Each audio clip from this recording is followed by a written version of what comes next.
Hello everyone, welcome back to the channel. ಎಲ್ಲರೂ ಹೇಗಿದ್ದೀರಾ? Hope ಎಲ್ಲರೂ ಆರಾಮಾಗಿದ್ದೀರಾ ಅಂತ ಅಂದ್ಕೊಳ್ತೀನಿ. ನಾನು ಕೂಡ ತುಂಬಾ ಚೆನ್ನಾಗಿದ್ದೀನಿ ಫ್ರೆಂಡ್ಸ್. ಇನ್ನು ಇವತ್ತಿನ ವ್ಲಾಗ್ನ ಶುರು ಮಾಡೋಣ ಬನ್ನಿ. ಇವತ್ತು ಬೆಳಗ್ಗೆನೇ ನಾನು ಸ್ಕಿನ್ ಕೇರ್ನ ಮಾಡ್ಕೊಳ್ಳೋಣ ಅಂತ ಅಂದ್ಕೊಂಡೆ. ಬಟ್ ಈ ಒಂದು ಏನು ಗ್ಲಾಸ್ ಇದೆಯಲ್ಲ ತುಂಬಾ ಗಲೀಜಾಗಿ ಹೋಗ್ಬಿಟ್ಟಿತ್ತು.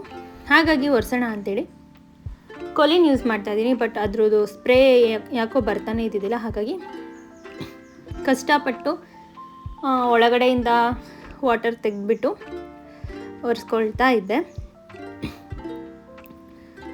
ಸೊ ಇನ್ನು ಇವತ್ತಿನ ವ್ಲಾಗಲ್ಲಿ 2025 ಅಲ್ಲಿ ಇರ್ತಕ್ಕಂತಹ ಪ್ಲ್ಯಾನ್ಸ್ನ ತಿಳಿಸ್ಕೊಡ್ತೀನಿ. ವಿಡಿಯೋನ ಎಲ್ಲೂ ಸ್ಕಿಪ್ ಮಾಡಿದೆ, ಕೊನೆವರೆಗೂ ನೋಡಿ. ಸೊ ವ್ಲಾಗ್ ಮಾಡ್ತಾ ನಾನು ವಿಡಿಯೋ ಆನ್ ಮಾಡೋದನ್ನೇ ಮರ್ತೋಗ್ಬಿಟ್ಟಿದ್ದೆ. ಫಸ್ಟ್ ಸ್ಟೆಪ್ ನಾನು ಬಂದುಬಿಟ್ಟು ಟೋನರ್ ಯೂಸ್ ಮಾಡ್ತೀನಿ. ಟೋನರ್ ಆದಮೇಲೆ ಸೀರಮ್ ಆದಮೇಲೆ ನಾನು ಇಲ್ಲಿ ಸನ್ಸ್ಕ್ರೀನ್ನ ಹಚ್ಕೊಳ್ತಾ ಇರೋದು. ಬಟ್ ಅದು ಮಿಸ್ ಆಗಿ ಹೋಗ್ಬಿಟ್ಟಿದೆ. ಇಟ್ಸ್ ಓಕೆ, ನೆಕ್ಸ್ಟ್ ಟೈಮ್ ತೋರಿಸ್ತೀನಿ. ಅಥವಾ ನನ್ನ ಇಂದಿನ ವ್ಲಾಗ್ಸಲ್ಲಿ ನಾನು ನನ್ನ ಸ್ಕಿನ್ ಕೇರ್ ರೋಟೀನ್ನ ತುಂಬಾ ಶೇರ್ ಮಾಡಿದ್ದೀನಿ, ನೀವು ನೋಡ್ಬೋದು. So sunscreen on screen off screen ಎಲ್ಲೇ ಇದ್ದರೂ ಖಂಡಿತ ಮಿಸ್ ಮಾಡಬೇಡಿ. ಬಿಕಾಸ್ ಸನ್ಸ್ಕ್ರೀನ್ ಇಲ್ಲ ಅಂದರೆ ನಮ್ಮ ಸ್ಕಿನ್ ತುಂಬಾ ಡ್ಯಾಮೇಜ್ ಆಗುತ್ತೆ. ಅದರಿಂದನೇ ಸ್ಕಿನ್ ಪಿಗ್ಮೆಂಟೇಷನ್ ಆಗಿರಬಹುದು, ಪಿಂಪಲ್ಸ್ ಆಗಿರ್ಬೋದು, ಬ್ಲ್ಯಾಕ್ ಹೆಡ್ಸ್, ವೈಟ್ ಹೆಡ್ಸ್ ಇದೆಲ್ಲ ಆಗೋದು ಸನ್ಸ್ಕ್ರೀನ್ ಅಪ್ಲೈ ಮಾಡಲಿಲ್ಲ ಅಂದರೆ. ಸೊ ನಾನು ಮಾತ್ರ ಮಾಯ್ಶ್ಚರೈಸರ್ನ ಸ್ಕಿಪ್ ಮಾಡಿದ್ರೂ ಸಹ ಸನ್ಸ್ಕ್ರೀನ್ನ ಸ್ಕಿಪ್ ಮಾಡೋದಿಲ್ಲ. ಸೊ ಇನ್ನು ಲಾಸ್ಟಿಗೆ ಲಿಪ್ ಬಾಮ್. ನನಗೆ ಟಿಂಟೆಡ್ ಲಿಪ್ ಬಾಮ್ಸ್ ಅಂದರೆ ತುಂಬಾ ಫೇವ್ರೇಟ್. ಸೊ ಹಾಗಾಗಿ ಜಾಸ್ತಿ ನಾನು ಟಿಂಟೆಡ್ ಲಿಪ್ ಬಾಮ್ಸ್ನೇ ಯೂಸ್ ಮಾಡೋದು. ಯಾರೇನಾದರೂ ಅಂದ್ಕೊಳ್ಳಿ, ನಮ್ಗೆ ಇಷ್ಟ ಆಗಿದ್ದೇನೋ ನಾವು ಮಾಡಬೇಕಲ್ವಾ.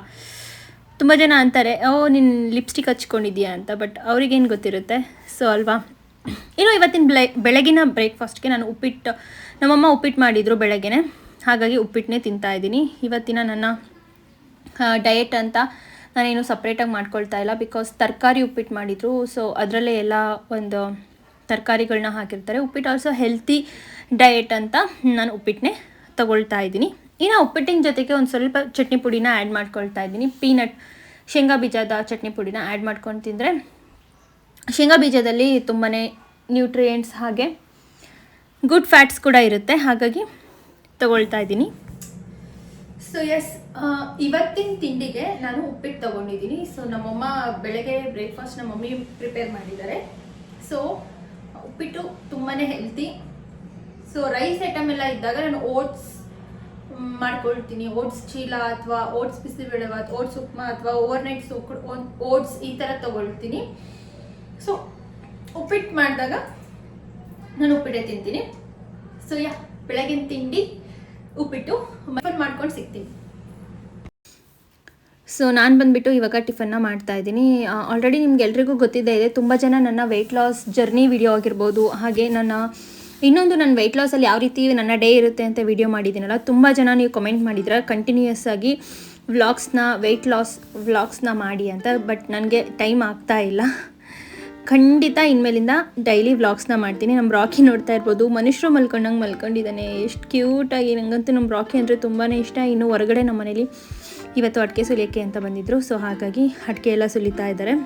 ಹೊರಗಡೆ ಹೋಗಿ ವೀಡಿಯೋ ಮಾಡ್ಕೋಬೋದು, ಬಟ್ ಎಲ್ಲರಿಗೂ ವೀಡಿಯೋ ಮುಂದೆ ಕಾಣಿಸ್ಕೋಬೇಕು ಅಂತ ಇಷ್ಟ ಇರಲ್ಲ ಅಲ್ವಾ. ಹಾಗಾಗಿ ಅವರ ಒಂದು ಒಪಿನಿಯನ್ ಕೂಡ ಮ್ಯಾಟರ್ ಆಗುತ್ತೆ. ನಾನು ಕೇಳೋದಿಲ್ಲ. ಹಾಗಾಗಿ ವಿಂಡೋಯಿಂದ ಒಂದು ಸ್ವಲ್ಪ ವೀಡಿಯೋ ಮಾಡಿಕೊಂಡೆ. ಇನ್ನು ಇವತ್ತು ಮಧ್ಯಾಹ್ನ ಊಟಕ್ಕೆ ಒಂದು 3 ಜನ ಕೆಲಸದವರಿದ್ದಾರೆ ನಮ್ಮ ಮನೇಲಿ. ಹಾಗಾಗಿ ಅಡುಗೆ ಮಾಡುವಂಥ ಅಪ್ಪಾಜಿ ಹೇಳಿದರು. ಹಾಗಾಗಿ ಫಸ್ಟಿಗೆ ಬೇಳೆನ ಬೇಯಿಸ್ಕೊಳ್ಳೋದಕ್ಕೆ ಇಟ್ಕೊಂಡು ಈಗ ಮುಲ್ಲಂಗಿನ ತುರ್ಕೊಳ್ತಾ ಇದ್ದೀನಿ. ಮುಲ್ಲಂಗಿ ಬೇಳೆ ಸಾಂಬಾರು ಮಾಡೋಣ ಅಂತ. ಸೊ ಇನ್ನು ಮುಲ್ಲಂಗಿ ಬಗ್ಗೆ ಹೇಳೋದಾದರೆ ಇದು ಸ್ಕಿನ್ಗೆ ತುಂಬಾ ಒಳ್ಳೆಯದು. ಹಾಗೆ ಇದು ಹಾರ್ಟ್ ರಿಲೇಟೆಡ್ ಡಿಸೀಸ್ನ ತುಂಬ ಕಡಿಮೆ ಮಾಡುತ್ತೆ. ಹಾಗೆ ಕ್ಯಾನ್ಸರ್ ಸೆಲ್ಸ್ ಏನೇನಿರುತ್ತೆ ಅದನ್ನು ತುಂಬಾ ಪ್ರಿವೆಂಟ್ ಮಾಡುತ್ತೆ. ಹಾಗೆ ಕ್ಯಾನ್ಸರ್ ಬರೋದ್ರಿಂದ ಇದು ತಡೆಗಟ್ಟುತ್ತೆ ಅಂತಲೇ ಹೇಳ್ಬೋದು. ಇನ್ನು ಇದರಿಂದ ಡೈಜೆಷನ್ ಕೂಡ ಇಂಪ್ರೂವ್ ಆಗುತ್ತೆ. ನೀವು ಇದನ್ನು ಬೇಯಿಸ್ಕೊಂಡು ತಿನ್ನೋದಕ್ಕಿಂತ ಹಸಿ ತಿನ್ನೋದ್ರಿಂದ ಇನ್ನೂ ಒಳ್ಳೆಯದು ಅಂತಲೇ ಹೇಳ್ತೀನಿ. ಸೊ ಮತ್ತಿನ್ನೇನು ಯೋಚನೆ ಮಾಡ್ತಿದ್ರೆ, ಯಾರ್ಯಾರಿಗೆಲ್ಲ ಮುಲ್ಲಂಗಿ ಇಷ್ಟ ಆಗೋದಿಲ್ವೋ ಅವರೆಲ್ಲ ತಿನ್ನೋದಕ್ಕೆ ಪ್ರಾರಂಭ ಮಾಡ್ಕೊಳ್ಳಿ. ಇದನ್ನು ನೀಟಾಗಿ ವಾಶ್ ಮಾಡ್ಕೊಂಡ್ಬಂದು ಹೆಚ್ಕೊಳ್ತಾ ಇದ್ದೀನಿ ಸಣ್ಣದಾಗಿ. ತುಂಬ ಜನಕ್ಕೆ ಮುಲ್ಲಂಗಿ ಇಷ್ಟ ಆಗೋದಿಲ್ಲ, ಬಟ್ ನನಗೆ ತುಂಬಾ ಇಷ್ಟ. ಮುಲ್ಲಂಗಿ ಅಂದರೆ ನನಗೆ ತುಂಬಾ ಇಷ್ಟ. ನಾನು ಡೈಲಿ ಕೊಟ್ಟರು ತಿಂತೀನಿ. ಹಸಿದು ಚಪಾತಿ ರೊಟ್ಟಿ ಜೊತೆನೂ ತಿಂತೀನಿ. ಹಾಗೆ ಸಾಂಬಾರು ಪಲ್ಯ ಎಲ್ಲ ಇಷ್ಟ, ಪ್ರತಿಯೊಂದು ಇಷ್ಟ. ಇಂಥ ತರಕಾರಿ ತಿನ್ನಲ್ಲ ಅನ್ನೋ ರೀತಿ, ಇಷ್ಟ ಆಗಲ್ಲ ಅನ್ನೋ ರೀತಿ ಏನಿಲ್ಲ. ನನಗೆ ಎಲ್ಲ ವೆಜಿಟೇಬಲ್ಸು ಫ್ರೂಟ್ಸು ಇಷ್ಟ ಆಗುತ್ತೆ.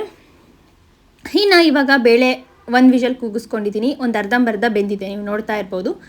ಈಗ ಇದಕ್ಕೆ ಮೂಲಂಗಿ ಹಾಕ್ಕೊಳ್ಳಿ. ಒಂದೇ ಸಲ ಮೂಲಂಗಿ ಬೇಳೆ ಎಲ್ಲ ಹಾಕೋದ್ರಿಂದ ಮೂಲಂಗಿ ಫುಲ್ ಮೆತ್ತಗಾಗೋಗ್ಬಿಡುತ್ತೆ. ಹಾಗಾಗಿ ಒಂದು ವಿಷಲ್ ಬೇಳೆನ ಕೂಗಿಸ್ಕೊಂಡು ಆಮೇಲೆ ಮೂಲಂಗಿನ ಹಾಕ್ಕೋಬೇಕಾಗುತ್ತೆ. ಇನ್ನು ಮೂಲಂಗಿ ಜೊತೆಗೆ ಟೊಮೆಟೊನೂ ಆ್ಯಡ್ ಮಾಡಿಕೊಂಡ್ರೆ ಅದು ಕೂಡ ಬೆಂದೋಗುತ್ತೆ, ಹಾಗೆ ಫ್ಲೇವರ್ ಕೂಡ ಚೆನ್ನಾಗಿರುತ್ತೆ. ಹಾಗಾಗಿ ನಾನು ಮೂಲಂಗಿ, ಟೊಮೆಟೊ ಮತ್ತು ಬೇಳೆನ ಇನ್ನೂ ಒಂದು ವಿಷಲ್ನ ಕೂಗಿಸ್ಕೊಳ್ತಾ ಇದ್ದೀನಿ. ಸೊ ಇದಕ್ಕೆ ಸ್ವಲ್ಪ ನೀರು ಬೇಕಾಗಿತ್ತು, ಹಾಗಾಗಿ ನೀರನ್ನು ಸಹ ಆ್ಯಡ್ ಮಾಡ್ಕೊಳ್ತಾ ಇದ್ದೀನಿ. ಫ್ರೆಂಡ್ಸ್, ಇವತ್ತು ನಾನು ತೋರಿಸ್ತಾ ಇರೋದು ಒಂದು ಥರದ ಮೂಲಂಗಿ ಸಾರು. ಇದರಲ್ಲಿ 2-3 ಥರದ್ದು ಮಾಡ್ತಾರೆ. ಸೊ ಇದು ನನಗೆ ಮೋಸ್ಟ್ ಫೇವ್ರೇಟ್, ಹಾಗಾಗಿ ನಾನು ಇದೇ ರೀತಿಯೇ ಜಾಸ್ತಿ ಮಾಡ್ತೀನಿ. ಸೊ ಇದನ್ನು ಇನ್ನೂ ಒಂದೇ ಒಂದು ವಿಷಲ್ ಕೂಗಿಸ್ಕೊಂಡ್ರೆ ಸಾಕಾಗುತ್ತೆ. ಇನ್ನು ಇದು ಒಂದು ವಿಷಲ್ ಕೂಗೋಷ್ಟರಲ್ಲಿ ನಾನು ಒಗ್ಗರಣೆಗೆ ರೆಡಿ ಮಾಡ್ಕೊಳ್ಳೋಣ ಅಂತೇಳಿ ಮಾಡ್ಕೊಳ್ತಾ ಇದ್ದೆ. ಸೊ ನಮ್ಮ ಮನೆಯಲ್ಲೇ ಬೆಳೆದಿರ್ತಕ್ಕಂತಹ ಕರ್ಬೇವಿನ ಸೊಪ್ಪು ಫ್ರೆಶ್ ಆಗಿ ಎಷ್ಟು ಚೆನ್ನಾಗಿದೆ, ಹಾಗಾಗಿ ಅಡುಗೆಗೆ ಜಾಸ್ತಿ ನಾನು ಯೂಸ್ ಮಾಡ್ತಾ ಇರ್ತೀನಿ. ನೀವು ನನ್ನ ವ್ಲಾಗ್ಸಲ್ಲಿ ನೋಡ್ಬೋದು, ನಾನು ಕರ್ಬೇವಿನ ಸೊಪ್ಪನ್ನ ಜಾಸ್ತಿನೇ ಯೂಸ್ ಮಾಡ್ತಾ ಇರ್ತೀನಿ. ಇನ್ನು ಗ್ಯಾಸ್ ಸ್ಟವ್ ಮೇಲ್ಗಡೆ ಒಂದು ಪಾತ್ರೆನ ಇಟ್ಕೊಂಡು ಇದಕ್ಕೆ ಒಂದು ಸ್ವಲ್ಪ ಆಯಿಲ್ನ ಹಾಕ್ಕೊಳ್ತಾ ಇದ್ದೀನಿ.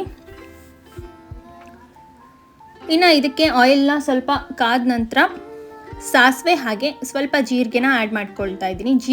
ಜೀರಿಗೆನ ಯಥೇಚ್ಛವಾಗಿ ಫುಡ್ಡಲ್ಲಿ ಯೂಸ್ ಮಾಡ್ಕೊಳ್ಳಿ, ಬಿಕಾಸ್ ಇದರಿಂದ ತುಂಬಾ ಒಳ್ಳೆ ಡೈಜೆಷನ್ಗೆ ತುಂಬ ಹೆಲ್ಪ್ ಆಗುತ್ತೆ. ಹಾಗೆ ಜೀರಿಗೆ ಹೆಲ್ತಿಗೆ ತುಂಬಾ ಒಳ್ಳೆಯದು, ಹಾಗಾಗಿ ನಾನು ಜಾಸ್ತಿ ಯೂಸ್ ಮಾಡ್ತಾ ಇರ್ತೀನಿ. ಇನ್ನು ಈರುಳ್ಳಿ ಮತ್ತು ಕರ್ಬೇವಿನ ಸೊಪ್ಪು, ನಿಮಗೆ ಬೇಕಿದ್ದರೆ ಬೆಳ್ಳುಳ್ಳಿನೂ ಸಹ ಜಜ್ಜಿ ಹಾಕ್ಕೊಂಡ್ರೆ ಇನ್ನೂ ಫ್ಲೇವರ್ ತುಂಬ ಚೆನ್ನಾಗಿರುತ್ತೆ ಸಾಂಬಾರ್ದು. ಬಟ್ ನಾನಿವತ್ತು ಹಾಕ್ಕೊಳ್ತಾ ಇಲ್ಲ. ಇದು ನೀಟಾಗಿ ಫ್ರೈ ಮಾಡ್ಕೋಬೇಕು. ಇದು ನೀಟಾಗಿ ಫ್ರೈ ಆದಮೇಲೆ ಇದೇ ಒಂದು ಎಣ್ಣೆಗೆ ನಾನು ಸಾಂಬಾರು ಪುಡಿ ಹಾಗೆ ಖಾರದ ಪುಡಿನ ಹಾಕ್ಕೊಳ್ತಾ ಇದ್ದೀನಿ. ಬಿಕಾಸ್ ಖಾರದ ಪುಡಿ ಹಾಗೆ ಸಾಂಬಾರು ಪುಡಿ ಈ ರೀತಿ ಹಾಕೋದ್ರಿಂದ ಒಳ್ಳೆ ಕಲರ್ ಬರುತ್ತೆ ಸಾಂಬಾರು, ಹಾಗೆ ಹಸಿ ವಾಸನೆ ಏನೇ ಇದ್ರೂ ಹೋಗುತ್ತೆ. ಈ ರೀತಿ ಮಾಡೋದ್ರಿಂದ ಟೇಸ್ಟ್ ಕೂಡ ತುಂಬಾ ಇಂಪ್ರೂವ್ ಆಗುತ್ತೆ ಅಂತಲೇ ಹೇಳ್ಬೋದು ಸಾಂಬಾರಿಂದು. ಆಮೇಲೆ ಲಾಸ್ಟಲ್ಲಿ ಆ್ಯಡ್ ಮಾಡೋದ್ರಿಂದ ಗಂಟು ಚಾನ್ಸಸ್ ಇರುತ್ತೆ. ಈ ರೀತಿ ಹಾಕೊಳ್ಳೋದ್ರಿಂದ ಗಂಟು ಚಾನ್ಸಸ್ ಕೂಡ ಇರೋದಿಲ್ಲ. ಹಾಗಾಗಿ ನಾನು ಪ್ರತಿ ಸಲನೂ ಇದೇ ರೀತಿ ಮಾಡ್ಕೊಳ್ತೀನಿ. ಅದು ಇದಿಲ್ಲ ಅಂದರೆ ನಾನು ಹುಣಸೆ ಹಣ್ಣಿನ ರಸ ಏನಿರುತ್ತೆ ಅದರೊಳಗಡೆ ಮಿಕ್ಸ್ ಮಾಡಿ ಹಾಕ್ಕೊಳ್ತೀನಿ. ಸೊ ಈಗ 1-2 ನಿಮಿಷ ಅಷ್ಟೇ, ಜಾಸ್ತಿ ಫ್ಲೇಮಲ್ಲಿ ಇಟ್ಕೋಬಾರ್ದು, ಇಲ್ಲಾಂದರೆ ಸೀದೋಗ್ಬಿಡುತ್ತೆ. ತುಂಬಾ ಲೋ ಫ್ಲೇಮಲ್ಲಿ ಇಟ್ಕೊಂಡು ಈ ಒಂದು ಖಾರ ಪುಡಿ ಸಾಂಬಾರು ಪುಡಿನ ಉರಿಬೇಕಾಗುತ್ತೆ. ಇನ್ನು ಈಗ ಬೇಯಿಸಿಟ್ಕೊಂಡಿರ್ತಕ್ಕಂತಹ ಮೂಲಂಗಿ, ಟೊಮೆಟೊ ಹಾಗೆ ಬೇಳೆನ ಹಾಕ್ಕೊಂಡಿದ್ದೀನಿ. ಬೇಳೆನ ನಾನಿಲ್ಲಿ ಸ್ವಲ್ಪ ಜಾಸ್ತಿನೇ ಯೂಸ್ ಮಾಡ್ಕೊಂಡಿದ್ದೀನಿ, ಬಿಕಾಸ್ ಬೇಳೆಯಲ್ಲಿ ಪ್ರೋಟೀನ್ ಸಿಗುತ್ತೆ ಹಾಗಾಗಿ.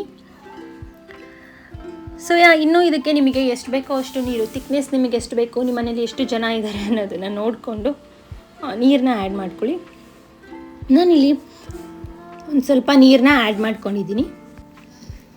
ಇನ್ನು ಇದನ್ನು ಇನ್ನೊಂದು ಸಲ ನೀಟಾಗಿ ಮಿಕ್ಸ್ ಮಾಡಿಕೊಂಡು ಇದಕ್ಕೆ ರುಚಿಗೆ ತಕ್ಕಷ್ಟು ಉಪ್ಪನ್ನ ನೋಡಿ ಹಾಕ್ಕೊಳ್ಳಿ. ಜಾಸ್ತಿ ಉಪ್ಪೇನು ಬೇಕಾಗೋದಿಲ್ಲ ಇದಕ್ಕೆ, ಬಿಕಾಸ್ ಲಾಸ್ಟಲ್ಲಿ ಒಂದು ಸ್ವಲ್ಪ ನಿಂಬೆ ಹಣ್ಣಲ್ಲ, ಹುಣಸೆ ಹಣ್ಣಿನ ಹುಳಿನೂ ಸಹ ಆ್ಯಡ್ ಮಾಡ್ಕೊಳ್ಬೇಕಾಗುತ್ತೆ. ಸೊ ಉಪ್ಪನ್ನ ಕಡಿಮೆನೇ ಹಾಕ್ಕೊಳ್ಳಿ. ಈಗ ನೋಡ್ತಾ ಇರ್ಬೋದು ನೀವು, ಇದು ತುಂಬ ಚೆನ್ನಾಗಿ ಕುದೀತಾ ಇದೆ. ಸಾಂಬಾರು ಕುದ್ದಷ್ಟು ರುಚಿ ಜಾಸ್ತಿ ಆಗುತ್ತೆ. ಇದೆಲ್ಲ ಕುದ್ದು ಈ ರೀತಿ ನೊರೆ ಏನಿದೆ ಅದೆಲ್ಲ ಹೋದರೆ ತುಂಬ ಚೆನ್ನಾಗಿ ಸಾಂಬಾರು ರೆಡಿ ಆಗಿದೆ ಅಂತ ಅರ್ಥ.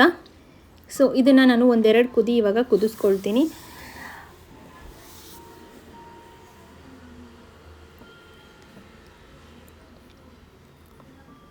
ಲಾಸ್ಟಲ್ಲಿ ನಾನು ಸ್ವಲ್ಪ ಕೊತ್ತಂಬರಿ ಸೊಪ್ಪನ್ನ ಕಟ್ ಮಾಡಿ ಆ್ಯಡ್ ಮಾಡ್ಕೊಳ್ತಾ ಇದ್ದೀನಿ. ಅದು ಫ್ಲೇವರ್ ಚೆನ್ನಾಗಿರುತ್ತೆ ಕೊತ್ತಂಬರಿ ಸೊಪ್ಪು ಹಾಕ್ಕೊಳ್ಳೋದ್ರಿಂದ. ಇನ್ನೂ ಒಂದು ನಿಮಗೆ ಟಿಪ್ ಹೇಳಬೇಕಂದ್ರೆ, ನಿಮ್ಮ ಸಾಂಬಾರು ಅಥವಾ ಪಲ್ಯ ಏನಕ್ಕಾದರೂ ಉಪ್ಪೇನಾದರೂ ಜಾಸ್ತಿ ಆಗೋಗ್ಬಿಟ್ಟಿದ್ರೆ ಅದಕ್ಕೆ ಈ ರೀತಿ ಕೊತ್ತಂಬರಿ ಹಾಕೋದ್ರಿಂದ ಉಪ್ಪು ಕಡಿಮೆ ಆಗುತ್ತೆ.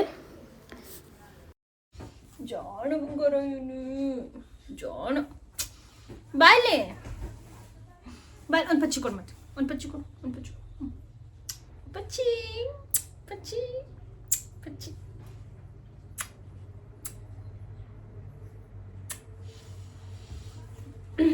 ಸೊ ಫ್ರೆಂಡ್ಸ್,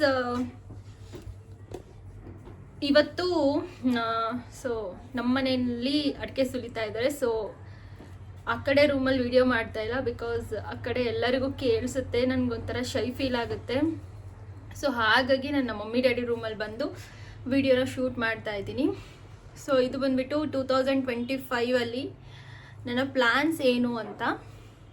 ಸೊ ಆಬ್ವಿಯಸ್ಲಿ ನಿಮ್ಗೆಲ್ರಿಗೂ ಗೊತ್ತಿದ್ದೇ ಇದೆ, ನಾನು ಆಲ್ರೆಡಿ ಡಯಟಲ್ಲಿದ್ದೀನಿ ಅಂತ. ಬಟ್ 2024 ನಾನು ತುಂಬಾ ಚೀಟಿಂಗ್ ಮಾಡಿದ್ದೀನಿ ನನ್ನ ಡಯೆಟಲ್ಲಿ ಹೇಳಬೇಕು ಅಂದರೆ. ಬಿಕಾಸ್ ನಂದು ಸ್ಟಡೀಸ್ ಇತ್ತು, ಹಾಗಾಗಿ ನಾನು ಕಾಲೇಜಿಗೆ ಹೋಗಬೇಕಾಗಿತ್ತು. ಹಾಗೆ ಪ್ರಾಕ್ಟಿಕಲ್ ಎಕ್ಸಾಮ್ಸ್, ಹಾಗೆ ಇಂಟರ್ನ್ಶಿಪ್ಸ್, ತುಂಬಾ ಇತ್ತು. ಹಾಗಾಗಿ ನಾನು ಪ್ರಾಪರಾಗಿ ನನ್ನ ಡಯೆಟ್ನ ಫಾಲೋ ಮಾಡೋಕ್ಕಾಗಿಲ್ಲ. ಹಾಗಂತ ನಾನು ಏನು ಬೇಕೋ ಅದು ಸಿಕ್ಕಿದ್ದೆಲ್ಲ ತಿಂದಿಲ್ಲ. ಅಂದರೆ ಪ್ಯಾಕೇಜ್ಡ್ ಫುಡ್ಸ್ ಆ್ಯಂಡ್ ಈ ಒಂದು ಏರಿಯೇಟೆಡ್ ಡ್ರಿಂಕ್ಸ್ ಆಗಿರಬಹುದು, ಸಾಫ್ಟ್ ಡ್ರಿಂಕ್ಸ್ ಆಗಿರಬಹುದು, ಇವೆಲ್ಲ ನಾನು ತೊಗೊಂಡಿಲ್ಲ. ಆಲ್ಮೋಸ್ಟ್ ತೊಗೊಂಡಿಲ್ಲ ಅಂದರೆ ಒಂದೂ ತೊಗೊಂಡಿಲ್ಲ. ಆ್ಯಂಡ್ ಬೇಕ್ರಿ ಐಟಮ್ಸ್, ಮೈದಾ, ಶುಗರ್ ಇದೆಲ್ಲದೂ ಸಹ ನಾನು ಏನೇ ಒಂದು ತಿನ್ನಬೇಕಾದ್ರೂ ಹಿಂಗೆ ಬೇಕು ಹಂಗೆ ತಿಂದಿಲ್ಲ. ಖಂಡಿತ ಅದಂತೂ ನಿಜ. ಬಟ್ ನನ್ನ ಡಯೆಟ್ ನಾನು ಸೊ ಮನೆಯಲ್ಲಿರೋ ಊಟನೇ ತಿಂದಿದ್ದೀನಿ. ಬಟ್ ಮನೆಯಲ್ಲಿರೋ ಊಟದಲ್ಲಿ ಸ್ವಲ್ಪ ಕಾಪ್ಸು ಈ ಥರದ್ದೆಲ್ಲ ಜಾಸ್ತಿ ತಿಂದಿದ್ದೀನಿ. ಅಂದರೆ ಪ್ರಾಪರಾಗಿ ಪ್ರೋಟೀನ್ಸು, ಫೈಬರ್ಸು ಎಲ್ಲ ಎಷ್ಟು ತೊಗೋಬೇಕು ಅಷ್ಟು ನಾನು ತೊಗೊಳಕ್ಕೆ ಆಗಿಲ್ಲ. ಬಿಕಾಸ್ ನಾನು ಕಾಲೇಜಿಗೆ ಹೋಗ್ಬೇಕಾದ್ರೆ ಮಾರ್ನಿಂಗ್ ಏನು ಟಿಫನ್ ಮಾಡ್ಕೊಂಡು ಹೋಗ್ತಿದ್ದೆ ಅದನ್ನೇ ಮಧ್ಯಾಹ್ನ ತೊಗೊಂಡು ಹೋಗಬೇಕಾಗಿತ್ತು. ಆ್ಯಂಡ್ ಕೆಲವೊಂದು ಸಲ ಸ್ಕಿಪ್ ಮಾಡಿದ್ದೀನಿ. ಈ ರೀತಿ ಎಲ್ಲ ಆಗಿದೆ. ಬಟ್ ನಾನು 2025 ಐ ಥಿಂಕ್ ನಾನು ಫ್ರೀಯಾಗಿರ್ತೀನಿ. ನನ್ನ ಸ್ಟಡೀಸ್ ಎಲ್ಲ ಮುಗೀತು. ಸೊ ಇನ್ನೇನು ಜಾಬ್ ಸಿಗೋವರೆಗೂ ನಾನು ಮನೇಲೇ ಆರಾಮಾಗಿ ಫ್ರೀಯಾಗೇ ಇರ್ತೀನಿ. ಸೊ ಹಾಗಾಗಿ ನಾನು ಪ್ರಾಪರಾಗಿ ಎಷ್ಟು ದಿನ ಆಗುತ್ತೋ ಅಷ್ಟು ದಿನ ಪ್ರಾಪರ್ ಡಯೆಟ್ ಫಾಲೋ ಮಾಡಬೇಕಂತ ಅಂದ್ಕೊಂಡಿದ್ದೀನಿ. ಹಾಗೆ ನನ್ನ ಟಾರ್ಗೆಟ್ ಏನಿದೆ, ಇನ್ನೂ 5 kgs ಹೇಗೆ ರೆಡ್ಯೂಸ್ ಮಾಡಬೇಕು. ಸೊ ಆ 5 kgsನ ನಾನು ಆದಷ್ಟು ಬೇಗ ಕಡಿಮೆ ಮಾಡೋದಕ್ಕೆ ಟ್ರೈ ಮಾಡ್ತೀನಿ. ಸೊ ನಾಳೆ ನ್ಯೂ ಇಯರು, ನಾಳೆಯಿಂದನೇ ನನ್ನ ಡಯೆಟ್ನ ಸ್ಟಾರ್ಟ್ ಮಾಡ್ತೀನಿ. ಸೊ ಪ್ರಾಪರಾಗಿ ನಾನು ಏನು ತಿನ್ನಬೇಕು, ಎಷ್ಟು ತಿನ್ನಬೇಕು, ಹಾಗೆ ಏನು ಮಾಡಬೇಕು ಪ್ರತಿಯೊಂದನ್ನು ಫಾಲೋ ಮಾಡಿ ಆದಷ್ಟು ಬೇಗ ಒಂದು 2 to 3 ಮಂತ್ಸಲ್ಲಿ ನಾನು 5 kgsನ ನಾನು ಕಡಿಮೆ ಮಾಡಿಕೊಳ್ಳೇಬೇಕು ಅಂತ ನಾನು ಡಿಸೈಡ್ ಆಗಿದ್ದೀನಿ. ಸೊ ಹಾಗಾಗಿ ಇವತ್ತು ತಿಳಿಸೋಣ ಅಂತ ಈ ವ್ಲಾಗ್ನ ಮಾಡಿದೆ. ಸೊ